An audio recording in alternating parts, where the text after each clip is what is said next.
Assalamualaikum warahmatullahi wabarakatuh. Para pemirsa mungkin sudah mengikuti di medsos.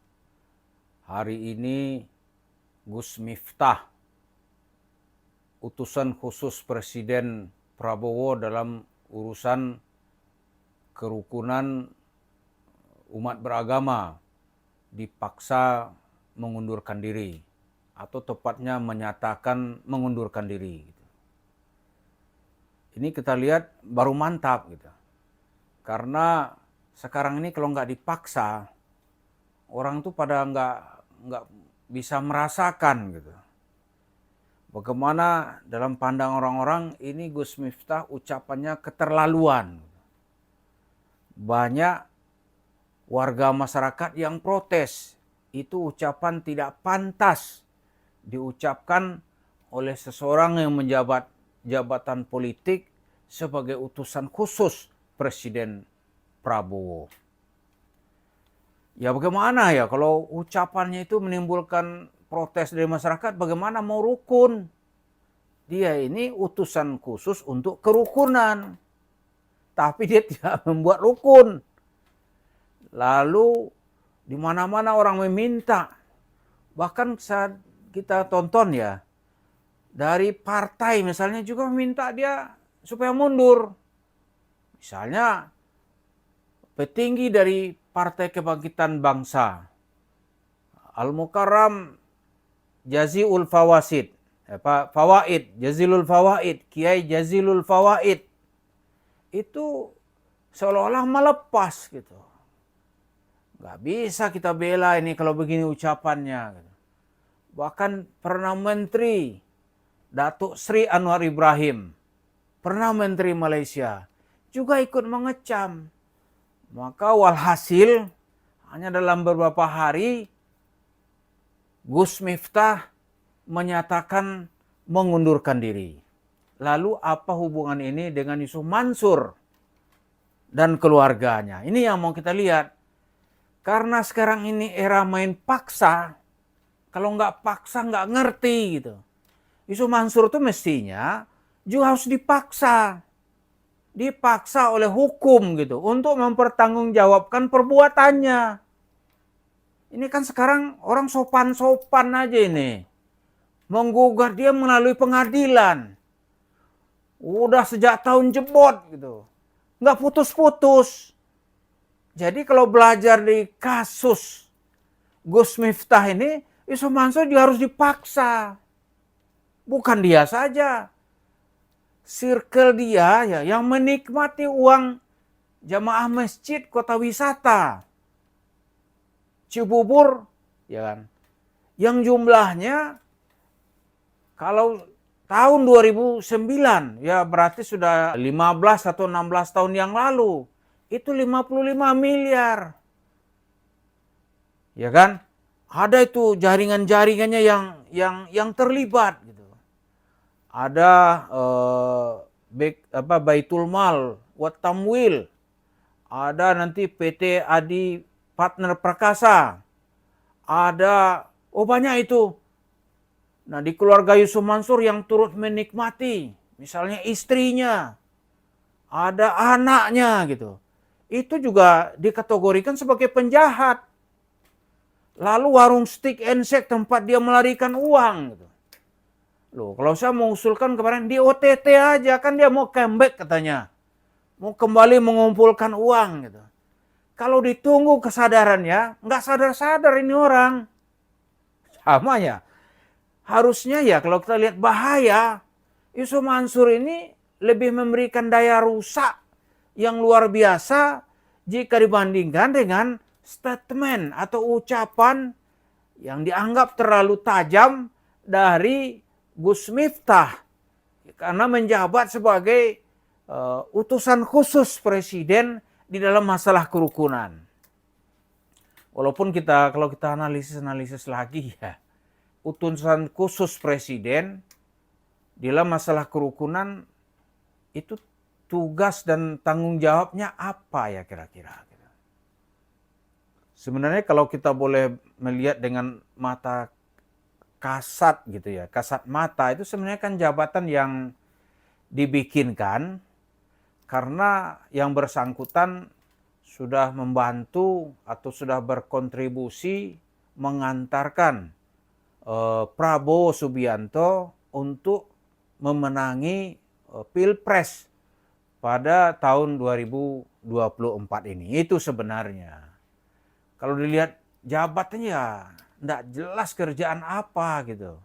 Kalau di masa lalu itu bisa dihandle langsung oleh Kementerian Agama bekerja sama dengan Kementerian Dalam Negeri dalam mengendalikan masalah kerukunan umat beragama. Ada juga perannya di situ itu misalnya peran MUI. Tapi sengaja jabatan ini dibikin untuk tadi itu karena ada posisi yang harus diberikan kepada seseorang yang sudah berjasa mengantarkan Prabowo Subianto memenangi Pilpres pada tahun 2024 ini. Lalu Yusuf Mansur gitu. Kenapa kita menyatakan ini harus dipaksa? Kenapa? Karena ya Yusuf Mansur ini sengaja diterjunkan lagi untuk mengendalikan ya orang-orang miskin ini biar tetap miskin. Karena itu tema-tema agamanya senantiasa membius gitu. Seolah-olah dengan bersedekah orang kaya. Padahal itu omong kosong. Omong kosong. Kalau dengan bersedekah orang bisa kaya gitu. Waduh, ngapain itu orang kerja-kerja lagi? Sedekah aja, susu Mansurnya duluan gitu. Tapi dia nggak akan berani itu. Karena dia nggak berani, dia bangunlah warung stick and shake. Dia menunjukkan dia nggak beriman sebenarnya. Ya nggak ada imannya. Nah dari sisi sudut pandang yang lain, agar orang-orang masyarakat bawah ini tetap berada dalam kungkungan kemiskinan, tetapi diberi paham berhalu-halu. Ya kan? Sedekah itu kaya. Ternyata mau nggak kaya, ya mau gitu. Duit orang keluar, dilapnya dia, hilang. Lalu dia cerita, kita tabung tanah, tuh gaji TKW itu dipotong habis. Ya kan? Sampai orang tuh menjerit-jerit gitu. Nggak ada. Dilihat lagi misalnya paket umrah merdeka. Dia kumpulkan itu lebih dari 7.426 orang jamaah. Ini murah. Sebenarnya kan penipuan itu. Tapi nggak ada yang berangkat. Dia menipu orang dengan jubah agama gitu. Tapi hebatnya di tempat kita ya penipu begini itu selamat, bahkan diuntungkan. Yakinlah kita nih, seandainya dibawa ke pengadilan pun, itu banyak nanti oknum-oknum yang akan membela dia, sehingga uang yang dia rampok lah, atau yang dia tipu ini, itu kembali lagi ke dia. Ngeri nih. Para pemirsa mungkin masih ingat ya, kasus trading fiktif atau yang tokoh diantaranya itu namanya Doni Salmanan gitu. Atau Indra Ken gitu. Lihat itu. Jaksa memvonis 10 tahun. Mengajukan vonis, mengajukan gugatan 10 tahun gitu. Hakim memvonisnya 3 tahun. Tapi uangnya yang tadi, yang dari masyarakat itu kan merugikan orang gitu. Itu dikembalikan ke Indra Ken ini. Coba kasus ini. Alasannya itu korban-korbannya tidak bisa dideteksi. Mestinya kan kerja penegak hukum itu agar uang itu dikembalikan kepada para korban. Ini uang dikembalikan kepada penjahat. Nah Yusuf Mansur nanti begitu. Begitu nanti. Kalaupun dia, wah ini ke pengadilan ente, dia tahu itu. Nanti panjang uang nggak kembali ke masyarakat. Karena kalau dikembalikan ke masyarakat, itu peta kemiskinan itu berubah. Ya kan? Kan uangnya udah jadi sesuatu tuh, bisa digunakan untuk kepentingan umat Islam gitu. Tapi kalau ini dikembalikan ke tangan jamaahnya gitu, waduh, itu peta kemiskinan berubah. Karena itu peta kemiskinan harus dipelihara. Nah, karena itu panjang ceritanya nih. Oknum-oknum yang menginginkan ini banyak. Gitu. Jadi bagi kita sekarang ini, mungkin langkahnya itu ya, dia UTT ini orang. Dia nggak boleh lagi itu mengumpulkan uang sedekah, yang cerita omong kosong gitu. Kemudian yang kedua, ya kan, kita harus yakin bahwa dengan kedatangan Yusuf Mansur ini harus ada unsur pemaksaan supaya dia tidak kembali gitu.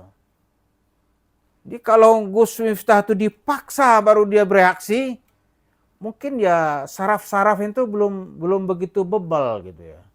Jadi diserang 2 hari dia sudah kolap.